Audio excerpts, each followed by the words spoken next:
Good morning, students. Today we are going to discuss chapter 1 of political science, that is power sharing.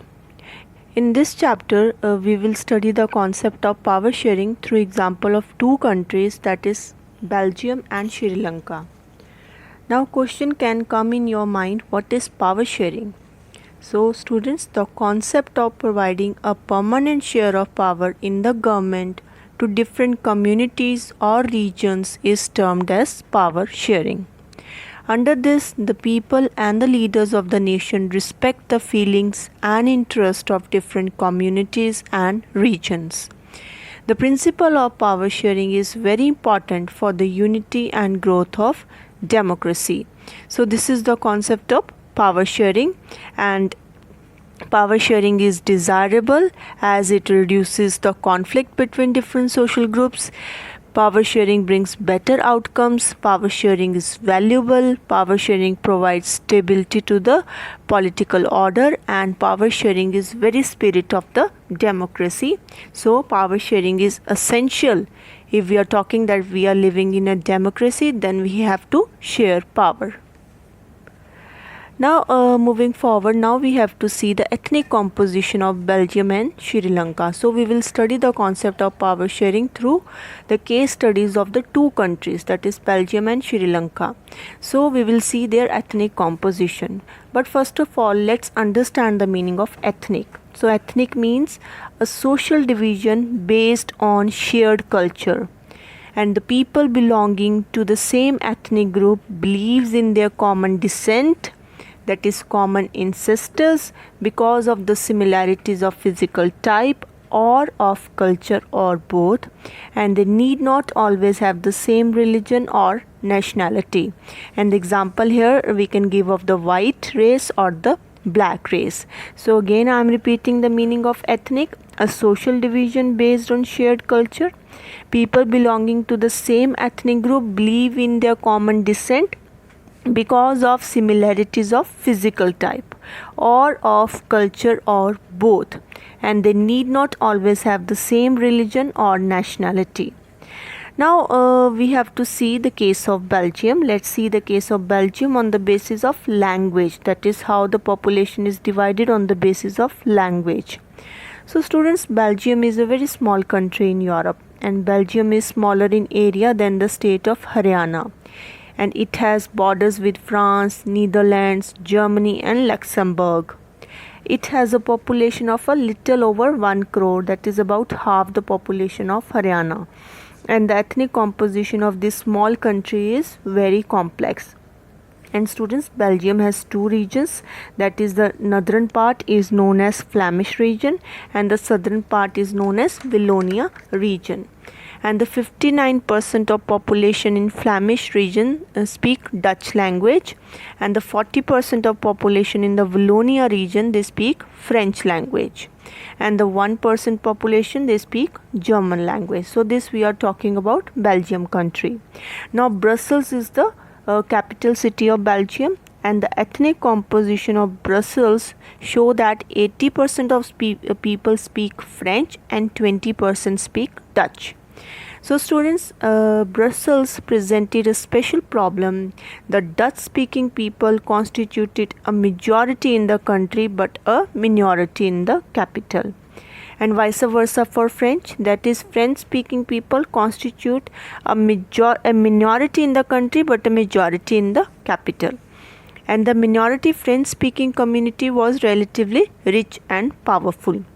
So this was resented, this was opposed by the Dutch speaking community, who got the benefits of economic development and education much later. So this led to the tensions between Dutch speaking and French speaking communities during 1950s and 1960s, and the tensions between two communities was more intense in Brussels. So this was the case of Belgium, and we have seen that Belgium, the northern region, is known as Flemish region, and there the Dutch population lives who speak Dutch language 59%, and Wallonia region, the southern part, there the French population lives and they speak the French language, and 40% of this population is there, and 1% population of the German people, they live in the east of the Wallonian region only, and they speak German language. And we have seen that in the country the Dutch are in majority and French are in minority, but the capital city Brussels, there is a different situation there. There the 80% French are living, that is French are in majority, and 20% Dutch are living, that is Dutch are in minority in the capital. So this is the situation of the Belgium. Now let's see the case of Sri Lanka. Sri Lanka is an island nation and just a few kilometers off the southern coast of Tamil Nadu. So it is our neighboring country, and it has about 2 crore population, about the same as in Haryana, and we are more, our population is more. Haryana is having 2.54 crores of population, and Sri Lanka also has a diverse population, and the major social groups here are the Sinhala speakers, 74%, and the second group is Tamil speakers, 18%. Now among the Tamils there are 2 subgroup students. Moving to page 3 of your book, students. So we were discussing the case of Sri Lanka, that the majority there is of the Sinhala speakers, that is 74%, and the other community which is there is of the Tamils, and they are the 18%, and the Tamil group is divided into the 2 subgroups, Sri Lankan Tamils and the Indian Tamils. So the Sri Lankan Tamils, their proportion is 13%, and the 5% are the Indian Tamils, whose forefathers they came from India as the plantation workers during the colonial period. Students, if we see the area of Sri Lanka, then the Sri Lankan Tamils are concentrated in the north and east of the country, and somewhat in the western strip also, and the Indian Tamils, they are concentrated in the southern part. The major chunk of the population of the Indian Tamils, they live in the southern part of Sri Lanka, and a certain amount of population lives in the northwestern strip also. Now if we talk about Sinhala speakers, they cover most of the central Sri Lanka and extending it to the south. And if we talk about the religion wise population of Sri Lanka, then most of the Sinhala speaking population are Buddhist, and most of the Tamil are Hindus or Muslims, and 7% Christian people speak both Tamil and Sinhala. So this is the ethnic composition of Sri Lanka we have talked about, that is Sinhala 74%, and then Tamil is divided into 2 subgroups, Sri Lankan Tamils, who are the natives of Sri Lanka, that is 13%, and the Indian Tamils, that is 5%, 7% Christians, and the remaining 1% you can say Muslims and Parsis. So this is the composition of the Sri Lankan population. So students, we have seen the case of Belgium and Sri Lanka. Now just imagine, students, what could happen in the situation like this, like in Belgium, if the Dutch community could take advantage of its numeric majority and force its will on the French and the German speaking population. So what will happen? So this could lead to more conflict among the communities. If Dutch community they start establishing their domination over the other communities, that is French and German, so obviously conflicts will start, and this could lead to a messy partition of the country, and both the sides would claim control over Brussels, the capital. And if you see in Sri Lanka, students, the Sinhala community enjoyed an even bigger majority, and they could easily impose their will on the entire country. So now let's look what happened in both of these countries. Now we have to let us look that what happened in both of these countries. So the same page 3 of your book. Now the another topic which we have to discuss here is majoritarianism in Sri Lanka. Now students, let's define first majoritarianism. A belief that the majority community should be able to rule a country in whichever way it wants by disregarding the wishes and needs of the minority. So that belief that the majority community can do anything, can rule in any way, in whichever way it wants, by disregarding the needs, the feelings, and the wishes of the minority community. So, this is the ideology or the idea of majoritarianism. And students, Sri Lanka adopted this policy after their independence. Sri Lanka emerged as an independent country in 1948. Now, the leaders of the Sinhala community, they dominated the government because they were in majority. So the democratically elected government, they adopted a policy of majoritarianism in order to establish Sinhala supremacy. So though Sri Lanka, they are saying that we are a democratic country, but still they adopted this policy of majoritarianism so that the dominance of Sinhala community can be established easily in Sri Lanka. So according to this policy of majoritarianism, students, it was believed that the majority community will rule the country in whichever way they want to rule the country, and they will not even consider the wishes and needs of the minority community, that is the Sri Lankan Tamils. So this is a very wrong notion, students, because here the majority disregards the aspirations of the minority. So here no importance is given to the beliefs of the minority. Now we have to see, students, the steps which were taken to establish Sinhala supremacy. And the question can be asked here, the 3-mark question can be asked, what were the measures taken to establish the Sinhala supremacy, or the steps taken to establish the Sinhala supremacy.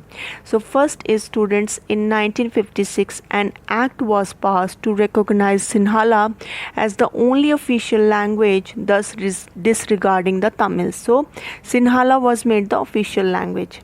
Second point, students, the government followed the preferential policies that favored Sinhala applicants for university positions and government jobs. So it means the preference will be given only to Sinhala applicants for the university position and government jobs. And third point, students, according to the new constitution, state shall protect and promote Buddhism only. So Buddhism will be promoted. Buddhism as a religion of the Sinhala community will be promoted. So these were the steps, and easily you can see that this is a sheer case of discrimination against the minority community. So all these steps increase the feeling of alienation. It means isolation among the Sri Lankan Tamils, and they felt that none of the major political parties led by the Buddhist Sinhala leaders were sensitive to their language and culture, and they felt that the constitution and the government policies denied them equal political rights and discriminated against them in getting jobs and other opportunities, and ignored their interests. So this is so that see the provisions made by the Sinhala in the constitution after they become independent. See what provisions they were making, that Sinhala will only be official language, and government jobs will be given to Sinhala candidates only, and Buddhism will only be promoted. What is this? This is a discrimination with the minority, and obviously they will feel alienated, and conflict will be there in the country if this is the condition. So now moving to page 4 of your book. So we have seen what steps were taken by the Sinhala leaders in order to establish their supremacy in Sri Lanka, and after that what kind of reaction was there against that of the Sri Lankan Tamils. They feel isolated, they feel very bad, they feel resented, anger, widespread anger was there widespread anger was there among the Sri Lankan Tamils. So as a result of this, the relation between Sinhala and the Tamil communities, they become tense. Obviously it will become tense over time. So now due to this discrimination done to the Sri Lankan Tamils, they started protesting. So the Sri Lankan Tamils, they made parties, they launched the struggle movements for the recognition of Tamil as an official language. What they want, that Tamil language also should get recognition, and they want equality of opportunity in securing education and jobs, and for the regional autonomy. What is the meaning of regional autonomy here? That is the they can also make the self-government in whichever regions they are living. And I have told you that the Sri Lankan Tamils, they were concentrated mostly in the north and the eastern Sri Lanka. So they want, at least in the north and eastern Sri Lanka we can make our governments, but their demands for more autonomy, self-government, or decentralization of governance to their areas populated by Tamils was repeatedly denied by the Sinhala leaders. So by 1980 students, several political organizations were formed demanding an independent Tamil Ilam. Ilam here means state. So they want to create their own Tamil state in northern and the eastern parts of Sri Lanka. So as a result, students, LTTE was established, that is the Liberation Tigers of Tamil Ilam. So this was created, and the motive of LTTE was to establish Tamil state in the north and the eastern Sri Lanka, and a sort of civil war like condition started in Sri Lanka, and this civil war continued from 1983 to 2009. So the distrust between the two communities turned into a widespread conflict, and it soon turned into a civil war, and I have told you the period also. So now what is the meaning of civil war here, students? A violent conflict between the opposing groups within a country that becomes so intense that it appears like a war. And civil war means the citizens of the country are fighting among themselves. So who are fighting here? Sri Lankan government on the one hand, that is Sinhala leaders, and the LTTE, which was established by the Sri Lankan Tamils. So as a result, students, thousands of people of both the communities, they have been killed. Many families were forced to leave the country as refugees, and many more lost their livelihood. So this civil war has caused a terrible setback to the social, cultural and economic life of the country. So this we have seen the case of the Sri Lanka, that if majoritarianism policy was adopted, then what are the repercussions, what were the consequences that happened in Sri Lanka. Now let's see the case of Belgium. Here now we have to see on page 4 only the accommodation in Belgium, that is what convenient arrangements, what settlements, what compromises made by the Belgian leaders in order to restore peace and harmony in their country. So now let's see the Belgian leaders, how they handle their diversity. Till now we have seen that the case of Sri Lanka, where they are not able to handle their diversity, and we have seen Sinhala leaders how they have handled their diversity very poorly, and result we have seen in the case of in the form of civil war in Sri Lanka. And the Belgian leaders, students, took a very different path. They adopted very mature approach towards their diversity, and they handle it very well. They recognize the existence of diversity in their country. They understand this thing, that diversity is there and we have to handle it very carefully, otherwise conflict will be there. And to handle this, between 1970 to 1993 they amended their constitution 4 times, so as to work out an arrangement that would enable everyone to live together within the same country.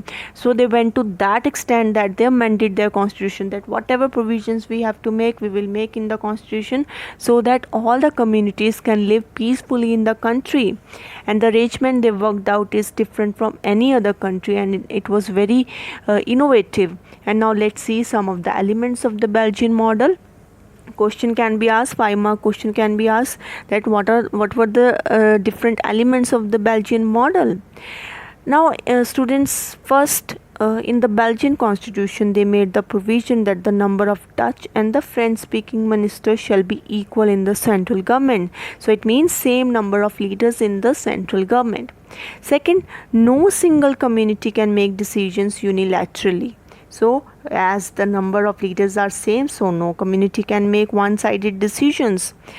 Then third, many powers of the central government have been given to the state governments of the 2 regions of the country, and the state governments are not subordinate to the central government.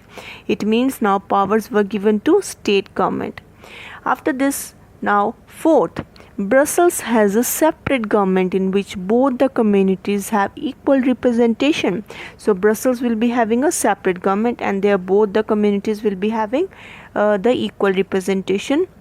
the French speaking people accepted equal representation in Brussels because the Dutch speaking community has accepted equal representation in the central government. So please understand this.